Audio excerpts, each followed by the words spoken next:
Ahmedabad plane crash દુર્ઘટનાના બીજા જ દિવસે એર ઇન્ડિયાના વિમાનમાં ખામી સર્જાઈ। બેંકોક સુરત એઆઈ એક્સપ્રેસ ફ્લાઇટના એન્જિનમાં પણ થ્રસ્ટરની સમસ્યા ઉભી થઈ હતી। ટેકનિકલ ખામીના કારણે ફ્લાઇટ ટેક ઓફ ન થઈ શકી અને ફ્લાઇટમાં બેસેલા 190 મુસાફરોને નીચે ઉતારવામાં આવ્યા હતા। સાંજે 4:45 કલાકે ટેક ઓફ થનારી ફ્લાઇટમાં મોડી રાત સુધી ખામી પણ સુધરી ન હતી। 190 મુસાફરો કલાકો સુધી રાહ જોવા મજબૂર થયા હતા।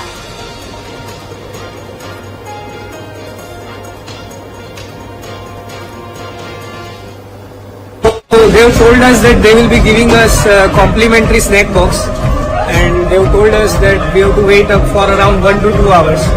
But I don't think it will take 1 to 2 hours. I think it will take more than that. But let's hope for the best. So we are stuck in Bangkok for a while now.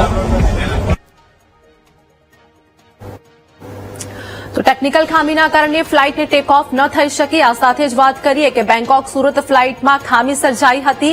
એન્જિનમાં થ્રસ્ટરની ખામી ઉભી થઈ હતી।